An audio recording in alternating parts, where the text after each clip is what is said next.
अस्सलाम वालेकुम क्लास। उम्मीद है आप सब खैरियत से होंगे। लास्ट जो हमारा लेक्चर 11th लेक्चर था, गुज़िश्ता जो हमारा लेक्चर था उसमें हमने स्टार्ट किया था कॉस्ट वाली प्रॉफिट एनालिसिस को, और हमने कॉस्ट वाली प्रॉफिट एनालिसिस से मुतालिक कुछ बेसिक चीज़ों को डिस्कस किया था।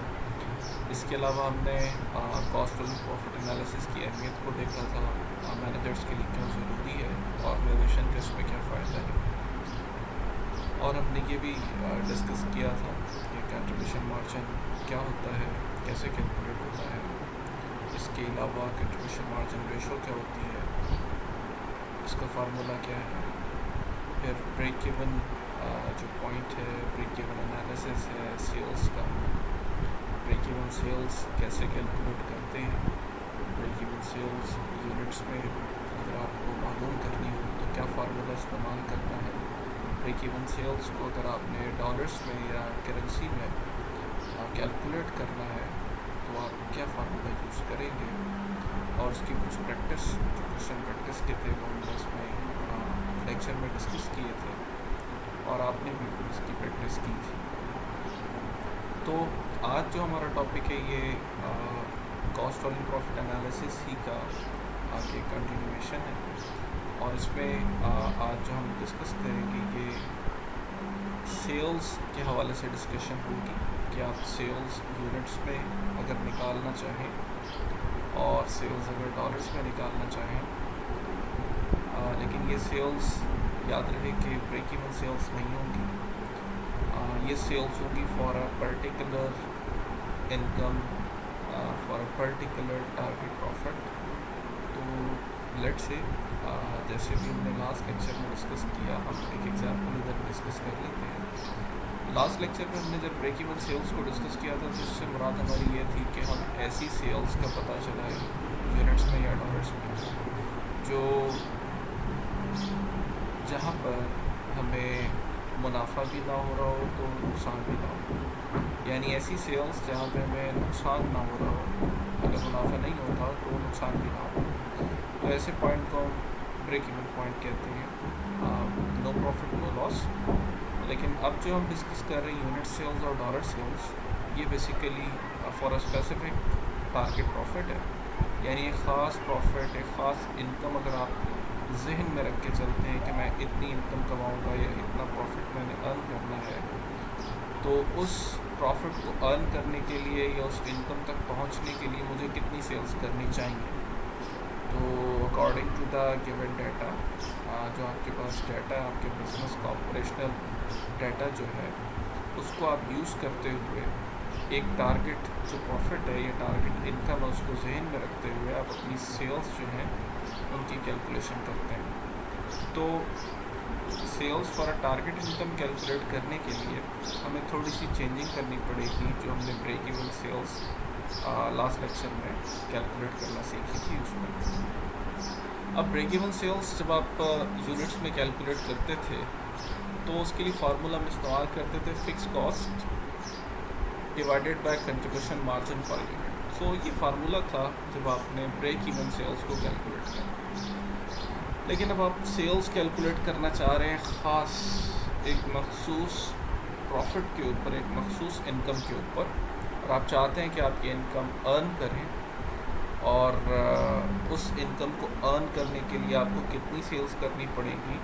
तो उसके लिए फिर आपको फार्मूले में थोड़ी सी तब्दीली करनी पड़ेगी कि फ़िक्स कॉस्ट जो है इसमें ऐड करना होगा आपने वो स्पेसिफिक टारगेट प्रॉफिट या टारगेट इनकम जो कि सवाल में आपको दी होगी, और फिर आपने डिवाइड करना है कंट्रीब्यूशन मार्जिन को यूनिट में। तो break even sales in unit से, ये जो यूनिट सेल्स है टारगेट प्रॉफिट वाली, ये किस तरह चेंज है कि बस फिक्स कॉस्ट में आपने यहाँ पे टारगेट प्रॉफिट ऐड करना, जबकि break even sales in unit में टारगेट प्रॉफिट नहीं होता था और हम सिर्फ फिक्स कॉस्ट को ही कंट्रीब्यूशन मार्जिन पर यूनिट पर डिवाइड करते थे।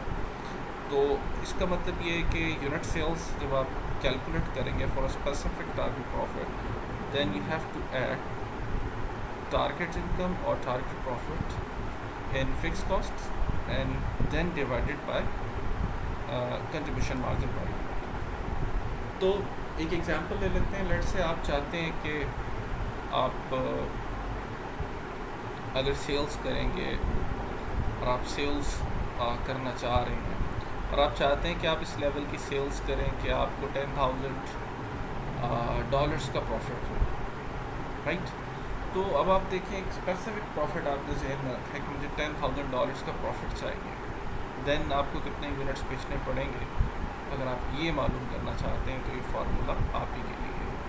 तो यूनिट सेल्स कैलकुलेट करने के लिए fix cost plus target profit divide by contribution margin, इस तरह से आप जो है वो जो यूनिट्स हैं, जो सेल्स यूनिट्स हैं, वो आप कैलकुलेट कर लेंगे कि $10,000 कमाने के लिए मुझे इतने प्रोडक्ट के यूनिट्स जो हैं सेल करने पड़ेंगे। सिमिलरली अगर आप सेल्स को यूनिट्स में नहीं देखना चाहते, आप चाहते हैं कि सेल्स भी मैं करेंसी में देखूं, डॉलर्स में देखूं या किसी स्पेसिफिक करेंसी रुपीस में देखूं, तो फार्मूला यही रहेगा। थोड़ी सी चेंजिंग आपको करनी पड़ेगी इसके डिनोमिनेटर में। जहाँ कंट्रीब्यूशन मार्जिन पर यूनिट था वहाँ आप कंट्रीब्यूशन मार्जिन रेशो का इस्तेमाल करेंगे, क्योंकि कंट्रीब्यूशन मार्जिन पर यूनिट इस्तेमाल होता है जब आप सेल्स यूनिट्स में निकाल रहे होते हैं, और कंट्रीब्यूशन मार्जिन रेशो का इस्तेमाल वहाँ होता है जब आप सेल्स किसी करेंसी में यानी डॉलर्स में या रुपीस में या किसी और दूसरी करेंसी में कैलकुलेट कर रहे हैं। तो ऊपर जो फिक्स कॉस्ट और टारगेट प्रॉफिट है, ये टारगेट प्री टैक्स इनकम है। प्री टैक्स कहते हैं टैक्स लगने से पहले वाली। तो ज़ाहिर आपकी ज़हन में कि इनकम का टारगेट होता है कि मैं इतनी इनकम कमाना चाहता हूँ। तो ऊपर जो फिक्स कॉस्ट और टारगेट प्री टैक्स इनकम है ये बिल्कुल सेम रहेगा जैसे यूनिट सेल्स के लिए आपने सेम रखा। तो ये फार्मूला आप यूज़ करेंगे जब आपने डॉलर सेल्स कैलकुलेट करनी है। स्लाइड सी चेंजेस हैं, कंट्रीब्यूशन मार्जिन पर यूनिट की जगह कंट्रीब्यूशन मार्जिन रेशो का इस्तेमाल करना। ओके, अभी हम इसकी कुछ प्रैक्टिस भी देखेंगे।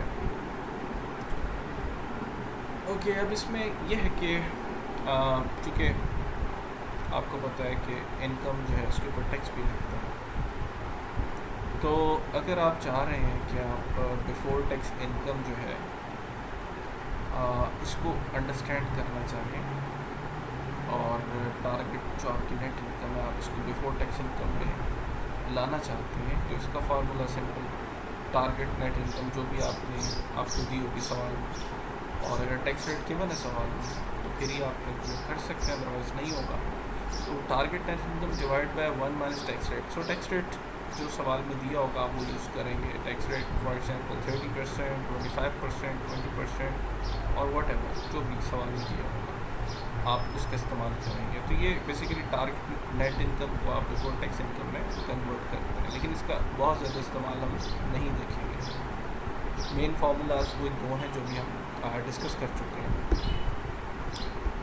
ओके, सो एक केस है, इसको हम समझते हैं, और प्री टैक्स इनकम है, इसको भी हम देख लेते हैं कैसे कैलकुलेट कर रहा है। अभी जो हमने बिफोर टैक्स इनकम का फॉर्मूला देखा था, तो अब इसमें अगर आप नोट करें तो कह रहा है Rizwan has a monthly target net income of $9,000, the unit selling price is $100, monthly fix cost $24,000, the unit variable cost is $70 and the tax rate is 25%। सो अब आप देखें इसको, अगर आप एनालाइज करें डेटा को, तो इसमें आपको टारगेट नेट इनकम बता दी है कि रिजवान जो है उसका टारगेट है मंथली नेट इनकम कमाने का, दैट इज़ 9,000, और उसकी जो यूनिट सेलिंग प्राइस है यानी पर प्रोडक्ट जो वो सेल प्राइस चार्ज करेगा, that is $100। Monthly fix cost, आपको पता है फिक्स कॉस्ट जो है वो प्रोडक्शन हो, सेल्स आप करें या ना करें, ये कांस्टेंट रहती है, फिक्स रहती है। तो फिक्स कॉस्ट $24,000 है। यूनिट वेरिएबल कॉस्ट यानी एक यूनिट पे जो कॉस्ट आती है वेरिएबल कॉस्ट, इस पर हम बात कर चुके हैं, $70 है, और टैक्स रेट जो है 25% है। So tax rate is also given in the question. तो अब आपसे पूछा है what is Rizwan target pre tax income, आप बताएंगे। फॉर्मूला छोटे से भी हमने देखा है, टारगेट नेट इनकम ऊपर रखते हैं divided by 1 minus tax rate. So target income is $9,000 divided by 1 minus tax rate is 25%, it is 0.25, 25 divide by 100, तो ये आ जाएगा 0.25। सो 1 minus 0.25 that is 0.75, so 9,000 divide by 0.75 that is $12,000. So this is your pre-tax income. Pre-tax income means the income before tax, यानी ये वो income है जिस पर भी टैक्स नहीं लगा, और अगर आप इसके ऊपर 12,000 के ऊपर आप 25% टैक्स लगाएंगे तो ये 3,000 आएगा, और 3,000 अगर माइनस कर देंगे 12,000 में से फिर 9,000 आपकी टारगेट नेट इनकम आएगी। नेट इनकम जो होती है ये ज़ाहिर है कि फ़ाइनल इनकम होती है, और जो भी आपकी प्रॉफिट बिफोर टैक्स या इनकम बिफोर टैक्स होती है उसमें से जब आप टैक्स लेस कर देते हैं तो फिर आपकी नेट इनकम आती है। सो आप इसको ये एक तरह का आप समझ लें कि रिवर्स प्रोसेस है कि आप नेट इनकम से अगर आप प्री टैक्स इनकम में जाना चाहें तो आप इस तरह से मूव कर सकते हैं। तो ये तो प्री टैक्स इनकम के हवाले से एक छोटी सी एग्जांपल थी। तो अब हम बात करते हैं मज़ीद आगे। ओके, सो अब ये है जो भी हमने मेन फार्मूलाज तो डिस्कस किए थे कि सेल्स आप कैलकुलेट करना चाहें अगर डॉलर्स में या यूनिट्स में तो आप फार्मूला का इस्तेमाल कर सकते हैं। दो फार्मूलाज हैं। सेल्स अगर यूनिट्स में निकालना चाहते हैं for specific target income, then आपको कंट्रीब्यूशन मार्जिन पर यूनिट का इस्तेमाल करना है डिनोमिनेटर में। लेकिन अगर आप सेल्स डॉलर्स में कैलकुलेट करना चाहते हैं किसी स्पेसिफिक टारगेट इनकम के लिए तो फिर आपको डिनोमिनेटर में कंट्रीब्यूशन मार्जिन रेशो का इस्तेमाल करना है, और fix cost target pre tax income ये दोनों में सेम रहेगी।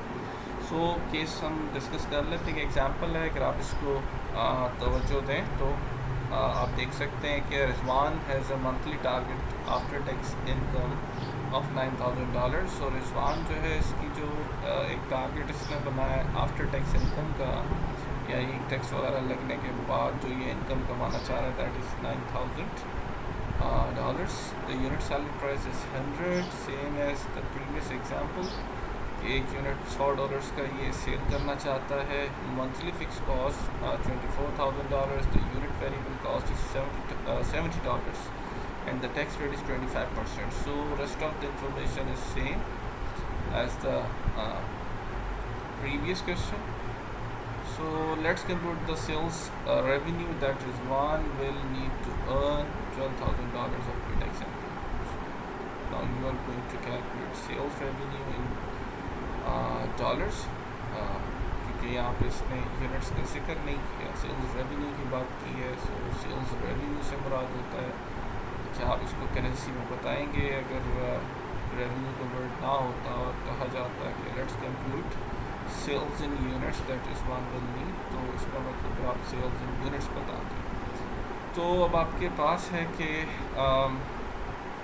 रिजवान जो है वो प्री टैक्स इनकम कमाना चाह रहा है $12,000 की, और आफ्टर टैक्स इनकम $9,000 की। और ज़ाहिर है कि हमने प्रीवियस एग्जांपल में देखा था कि आफ्टर टैक्स इनकम जो नेट इनकम है वो $9,000 है। 25% टैक्स कट के वो $9,000 रह जाती है। 12,000 का अगर 25% लेके 12,000 में से माइनस किया जाए तो $9,000 आता है। तो हम $12,000 जो है इसको यूज़ करेंगे प्री टैक्स इनकम के फार्मूला में। टारगेट प्री टैक्स इनकम का वर्ड है तो हम $12,000 को यूज़ करेंगे। लिहाजा अब डॉलर इन सेल्स आपने निकालनी, फार्मूला आप रिकॉल करेंगे माइंड में। Fix cost plus target pre tax income divided by CM ratio और contribution margin ratio. So fixed cost is what? $24,000 and target pre-tax income is $12,000. So add these two amounts, 24,000 plus 12,000. This will give $36,000. And what about the contribution margin ratio? You know, contribution margin ratio का हम formula discuss कर चुके हैं कि sales per unit में से variable cost per unit minus करते हैं और उसको डिवाइड कर देते हैं हम सेल्स पर यूनिट पे, तो हमारे पास CM रेशो यानी कंट्रीब्यूशन मार्जिन रेशो आता है। तो आपको पता है कि जो यूनिट सेलिंग प्राइस है $100, तो 100 में से अगर आप variable cost per unit $70 minus करते हैं दैट इज़ $30 आपका रिजल्टेंट बचता है। और $30 जो है इसको आप डिवाइड अगर करते हैं सेल्स पर यूनिट यानी $100 पर, तो ये 0.3 आएगा। 0.3 मीन्स 30%। अगर आप परसेंटेज में ले जाना चाहें फॉर्मूले में आप 0.3 भी लिख सकते हैं जहाँ पे 30% लिखा हुआ है, क्योंकि इसके बाद आपको इवेंचुअली 0.3 ही लिखना होगा। तो $36,000 ऊपर 24,000 प्लस $12,000 ये बनेगा $36,000। इसको डिवाइड कर देंगे 0.3 के ऊपर, तो ये आपके पास सेल्स इन डॉलर्स आ जाएगी। डिवाइड करने के बाद $1,20,000। So in this manner you calculate the sales in dollars and that is $1,20,000।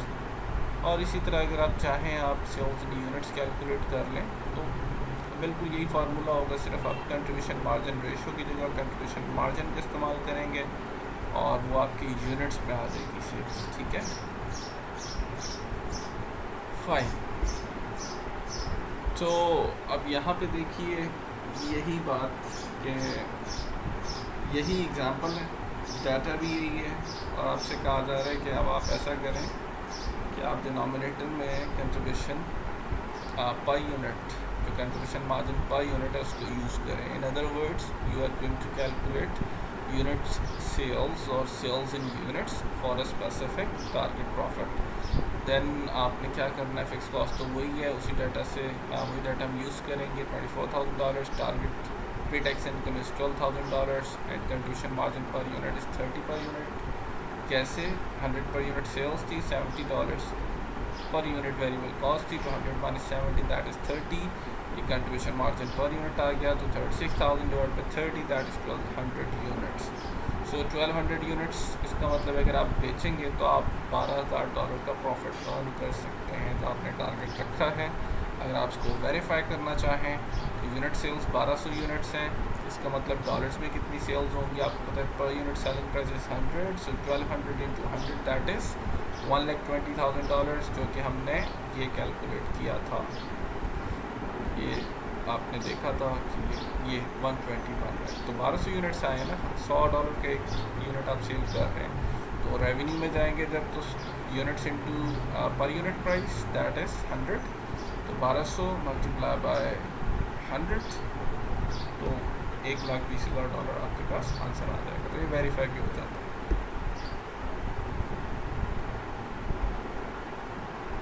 Okay, so now the other thing is margin of safety. So what is margin of safety? Margin of safety को पहले ज़रा understand कर लें। Margin of safety असल में एक ऐसी amount होती है जो कि लॉस होने से पहले वाली होती है, यानी लॉस के करीब तक जो मतलब एक अमाउंट है, यानी अगर इस अमाउंट से आप नीचे जाएंगे तो आपको लॉस हो सकता है, इसे हम कहते हैं मार्जिन ऑफ सेफ्टी।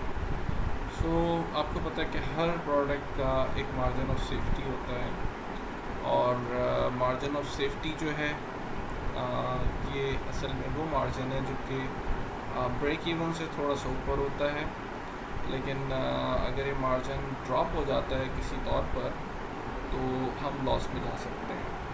तो ये जानना बहुत ज़रूरी है कि आपकी प्रोडक्ट जो उसका मार्जिन ऑफ सेफ्टी क्या है और आप इसको कैसे इंक्रीज़ कर सकते हैं। सो मार्जिन ऑफ सेफ्टी जो है नॉर्मली जो सेल्स की परसेंटेज उसमें एक्सप्रेस किया जाता है।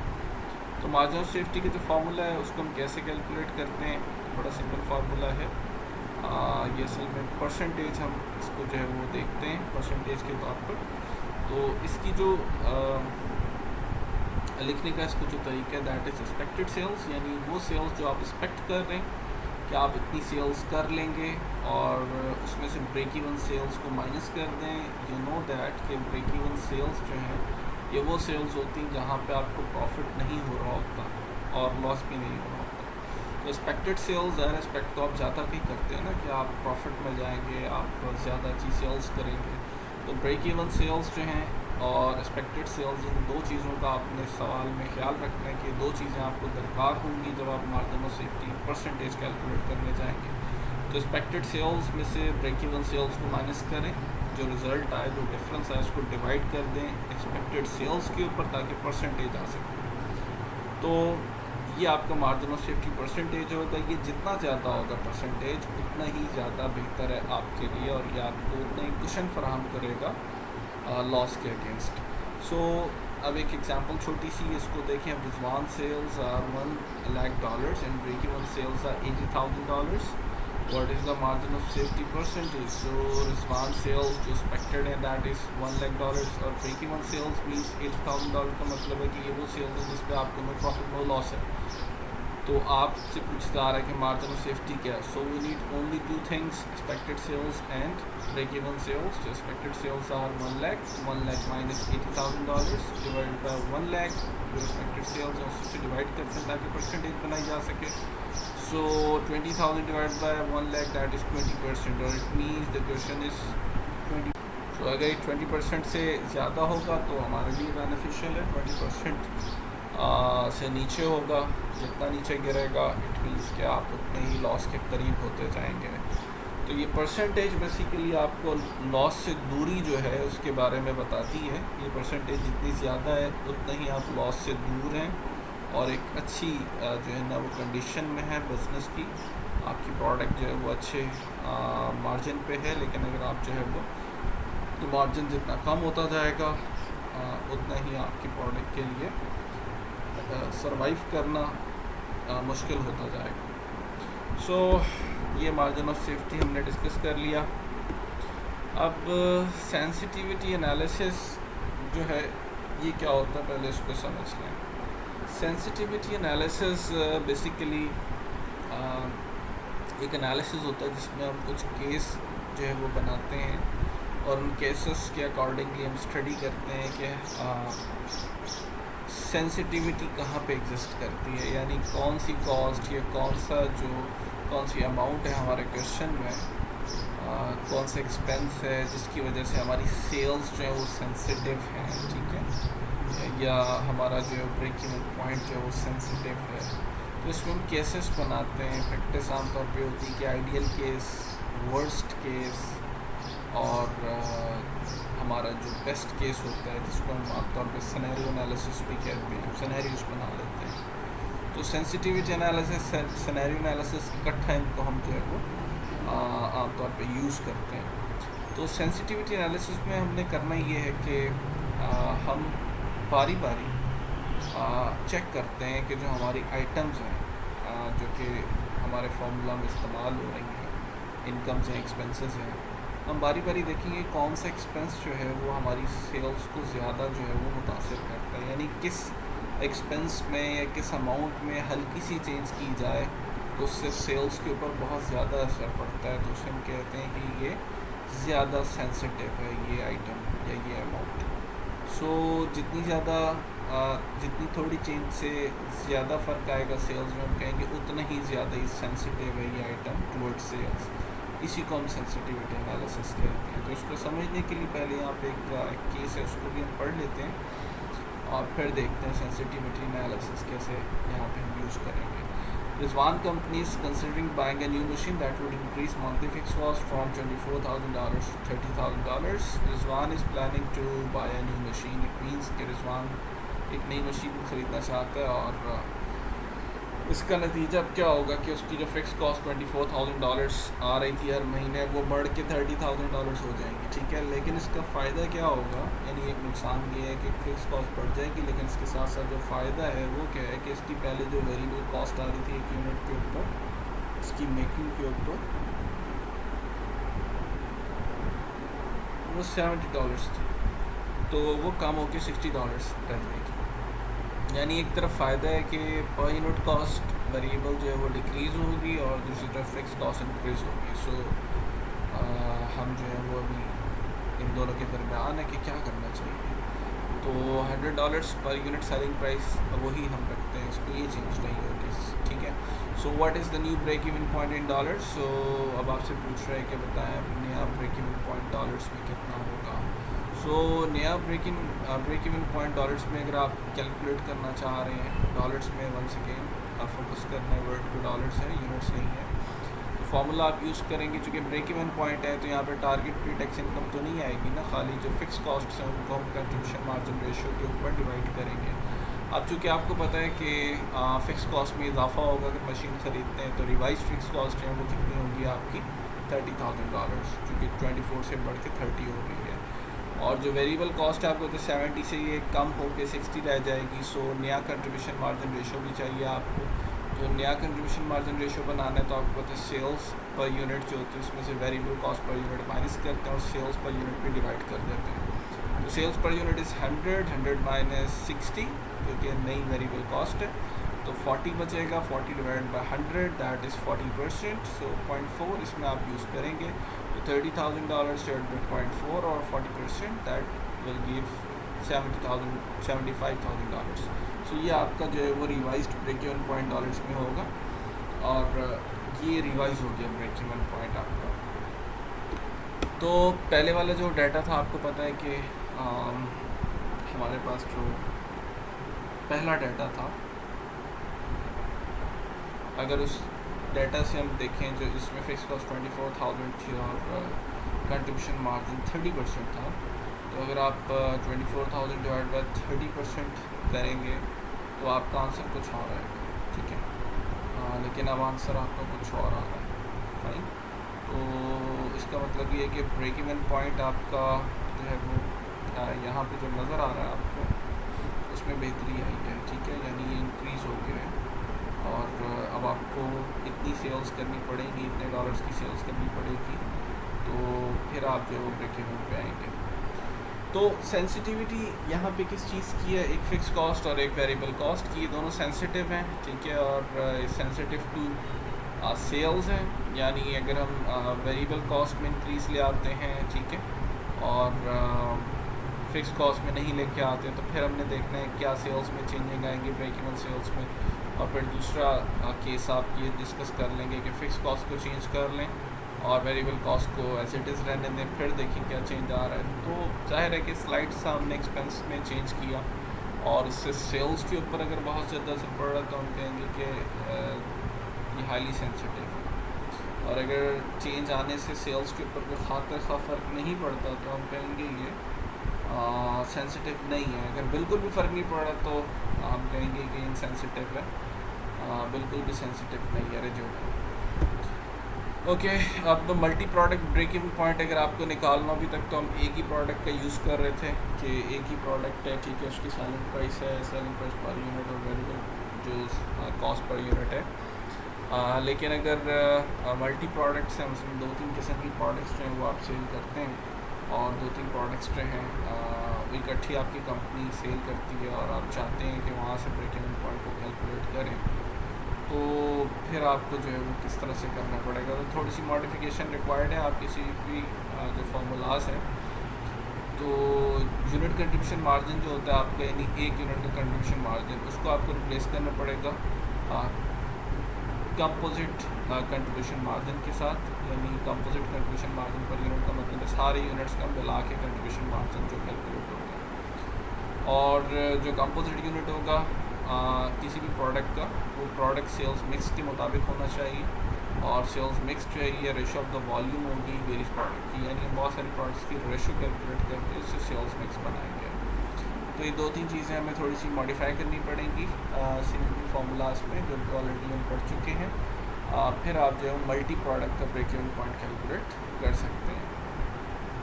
तो मल्टी ब्रेक इवन पॉइंट जो है उसको उसके लिए ज़ाहिर है कि आपको ब्रेक इवन जो फार्मूला है, फार्मूला तो वही रहेगा, fix cost divided by contribution margin per unit. अगर आप ब्रेक इवन यूनिट्स में निकाल रहे हैं, लेकिन फ़र्क कहाँ आएगा कि पहले आप ब्रेक इवन एक यूनिट का निकालते थे, अब मल्टीपल यूनिट्स हैं तो कंपोजिट यूनिट्स का हम निकालेंगे। इसी तरह CM जो वो भी कंपोनेंट यूनिट का होगा। तो एक एग्जांपल है, इसको समझते हैं, ये आपको मदद करेगी इस कंपोजिट यूनिट और सेल्स मिक्स के हवाले से। तो सबसे पहले एग्जांपल को देखते हैं। Hair today offers 3 cuts as shown below. Hair today for example एक सैलून है, वो 3 कट्स जो हैं वो उसकी सर्विसेज प्रोवाइड करते हैं, और एनुअल फिक्स कॉस्ट है $1,92,000। तो $192,000 जो इनकी एनुअल फिक्स कॉस्ट है। Compute the break even point in composite units and in number of units for each hair cut at the given sales mix. तो आपको सेल्स मिक्स दी जा रही हैं, ठीक है, और आपसे कहा जा रहा है ब्रेक इवन पॉइंट जो है वो आप यूनिट्स में भी निकालें और इन नंबर ऑफ यूनिट्स भी निकालें। तो डाटा आपके पास क्या है कि जो बेसिक हेयर कट है, राइट, उसका $20 चार्ज करते हैं, ये सेलिंग प्राइस है। अल्ट्रा हेयर कट $32 का और बजट $16 का। वेरिएबल कॉस्ट बेसिक में $13 आती है, अल्ट्रा हेयर कट में आती है $18 और बजट में $8 आती है। तो कंट्रीब्यूशन मार्जिन इंडिविजुअली अगर देखें तो बेसिक का 7 है, अल्ट्रा का 14 है और बजट का 8 है। सो नाउ यहाँ पे आपने इसकी रेशो जो है वो देखनी, सेल्स मिक्स रेशो। तो सेल्स मिक्स रेशो अगर हम देखें तो ये हमारे पास है 4:1। सो 4:1 जो रेशो है आपके पास, ये सेल्स मिक्स की रेशो है। इट मीन्स कि ज़्यादा जो डिमांड है वो बेसिक की है, उससे कम अल्ट्रा की है। और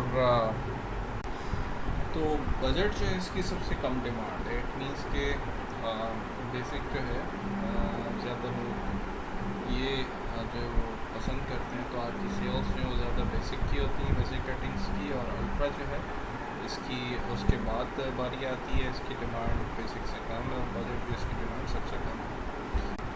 तो सेल्स मिक्स जो है इसमें आपके सामने बजट जो है उसकी डिमांड सबसे कम है और बेसिक की सबसे ज़्यादा है, अल्ट्रा की उससे कम है, बजट सबसे कम है। यानी बेसिक जो कटिंग है आपकी उसकी डिमांड जो है वो सबसे ज़्यादा है और लोग जो है वो उसी को पसंद करते हैं। फाइन, तो ये गिवन है हमारे पास क्वेश्चन में। अब हम देखते हैं, एनालिसिस करते हैं।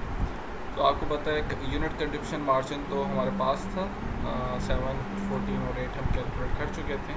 आपने इनको इनके वेट से सेल्स मिक्स रेशियो से मल्टीप्लाई कर देना है ताकि आपके पास वेटेड कंट्रीब्यूशन आ जाए। So weighted contribution in case of basic is $7 into 4 that is $28, 14 into 2 $28, 8 into 1 $8, and add all these three amounts, so we will get $64। ये कंपोजिट हमारे पास सी एम यूनिट आ गया, ठीक है। सो सी एम कंपोजिट जब आप निकाल लें तो अब आपने फार्मूला यूज़ करना है और वो फार्मूला आपको पता है, अभी हम डिस्कस कर चुके हैं। Break even point that is fix cost divided by C M composite unit per composite unit है। तो फिक्स कॉस्ट आपके पास थी $192,000 डिवाइड बाई 64 कंपोजिट है, 3000 कंपोजिट यूनिट्स आ गए हैं। इसका मतलब 3000 कंपोजिट यूनिट के ऊपर आपका ब्रेक इवन आएगा, इससे नीचे जो वो लॉस है। लेकिन याद रहे कि कंपोजिट यूनिट्स हैं, इंडिविजुअल बेसिक अल्ट्रा जो हमारे पास बजट है उसके नहीं है। अगर आप इंडिविजुअल भी देखना चाहते हैं कि इंडिविजुअल कितनी जो है वो कटिंग हो, ठीक है, ब्रेक इवन की या बेसिक की या बजट की, तो आप कैसे कैलकुलेट करेंगे। तो बेसिक में आपको तो सेल्स मिक्स रेशो कितनी 4, कंपोजिट कट कितने आए हैं 3000, जिसका मतलब 3000 to 4 12,000 कटिंग्स। इसका मतलब है बेसिक की अगर आप 12,000 कटिंग्स करेंगे ना तो आप फिर ब्रेक इवन पे है। और अगर आप अल्ट्रा की कटिंग्स की बात करें तो sales mix ratio is 2 and composite cuts जो हमारे पास ब्रेक इवन है that is 3000 to 6,000 ultra cuttings करेंगे तो आप ब्रेक इवन पे हैं। और बजट जो है इसमें अगर आप 3000 to 1 यानी 3000 कटिंग्स करेंगे बजट की तो फिर आप ब्रेक इवन पे हैं। तो इस तरह से टोटली 21,000 बनता है। तो इंडिविजुअली हम डिस्कस कर चुके हैं कि इतनी कटिंग्स आप करेंगे तो आप ब्रेक इवन पे आएंगे बेसिक अल्ट्रा और बजट के हवाले से। तो ये उसका वेरिफिकेशन है। अब ज़ाहिर है कि सेलिंग प्राइस 20 थी, अल्ट्रा की 32, बजट की 16। डाटा इस सवाल में मौजूद है। वेरिएबल कॉस्ट भी हमें पता थी, यूनिट कंट्रीब्यूशन मार्जिन भी हमें पता था, 7, 14 और 8 हम देख चुके हैं। तो अब सेल्स वॉल्यूम जो भी हमने निकाला बेसिक का वो कितनी 12,000 कटिंग पे था ना ब्रेक इवन। तो 7 into 12,000 84,000 इस कट अल्ट्रा है, उसमें 6,000 के ऊपर ब्रेक इवन था। तो 14 into 6 84,000। बजट का 3,000 के ऊपर ब्रेक इवन था, 8 into 3,000 24,000। इन तीनों अमाउंट्स जो कंट्रीब्यूशन की इनको ऐड कर लें 84 84 24 तो 192 आएगी। और फिक्स कॉस्ट भी आपको पता 192 है। इस तरह से आप देखिए इनकम आपकी 0, इट मीन्स कि ब्रेक इवन जो है वो आपका यहाँ से साबित हो रहा है। तो इस तरह से आप इसको वेरीफाई कर सकते हैं फाइनली। ओके, सो ग्लोबल व्यू में अब ये है कि 90% ऑफ जर्मन कंपनीज जो हैं कि फोकस करती हैं कॉस्ट अकाउंटिंग में जो हमारे पास कंट्रीब्यूशन मार्जिन है इसकी स्ट्रेटजी को, और ये उनकी हेल्प करता है उनके जो प्रोडक्शन लेवल्स हैं उनकी कॉस्ट कंट्रोलिंग है उसको। जस्ट लाइक वोक्सवैगन जो एक कार ब्रांड है ये यूज़ करते हैं उसको, उस पर उनका ज़्यादा फोकस है और क्योंकि उनको हेल्प करती है कि ब्रेक इवन कितना होगा, बाकी जो कॉस्ट कैसे कंट्रोल की जाए, कितने यूनिट जो है बनाए जाएँ अपनी गाड़ियों के। ओके जी, अब डिग्री ऑफ ऑपरेटिंग लेवरेज पर बात करते हैं। इसको हम डॉल भी कहते हैं, DOL doll, degree of operating leverage. So degree of operating leverage क्या है बेसिकली, ये असल में हमें बताता है कि आपकी जो फिक्स कॉस्ट है उसका इस्तेमाल कितना है आपके बिज़नेस ऑपरेशंस में। यानी जितने आपके बिज़नेस ऑपरेशंस हैं, बिज़नेस आप चला रहे हैं, ऑर्गेनाइजेशन रन कर रहे हैं, उसमें फ़िक्स कॉस्ट का किस हद तक इस्तेमाल है। तो याद रखिए जितना ज़्यादा फ़िक्स कॉस्ट का इस्तेमाल होगा उतनी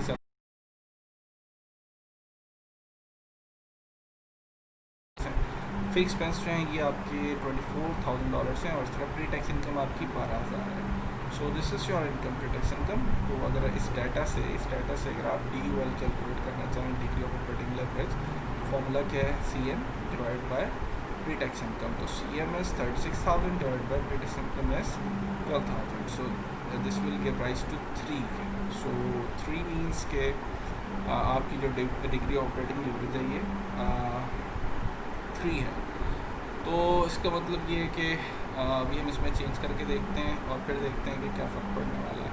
तो रिजवान अगर सेल्स को 10% इंक्रीज़ कराता है तो फिर बताएं कि what will be the percentage increase in income B. तो कह रहे हैं कि अगर रिजवान अपनी सेल्स को 10% इंक्रीज़ करा दे तो प्री टैक्स इनकम में कितना चेंज आएगा। तो सिंपल है, सेल्स में इंक्रीज़ कितना होगा 10%, डिग्री ऑफ ऑपरेटिंग लेवरेज कितनी 3, तो सेल्स के इंक्रीज़ को 3 से मल्टीप्लाई करते हैं तो प्री टैक्स इनकम जो है आपकी उसमें 30% का चेंज आएगा, इंक्रीज़ आएगा। सो इस तरह भी आप इनकम में जो चेंज है उसको जो देख सकते हैं, कैलकुलेट कर सकते हैं with the use of degree of operating leverage. ठीक है, ओके।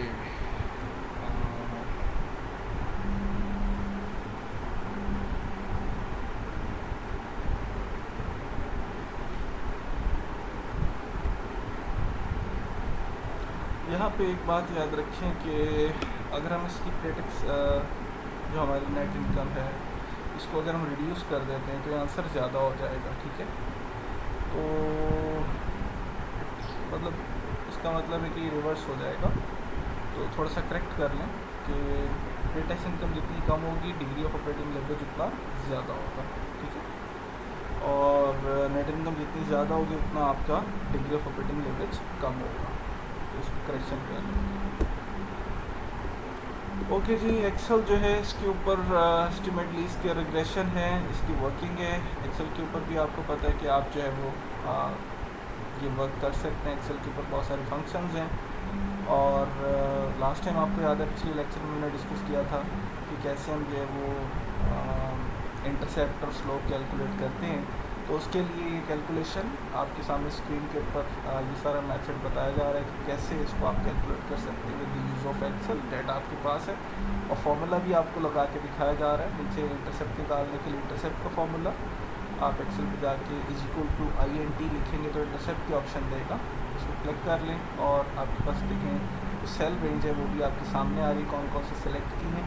तो इस तरह भी आप स्लोप और इंटरसेप्ट बता सकते हैं जो कि हम पढ़ चुके हैं गुज़िश्ता लेक्चर में।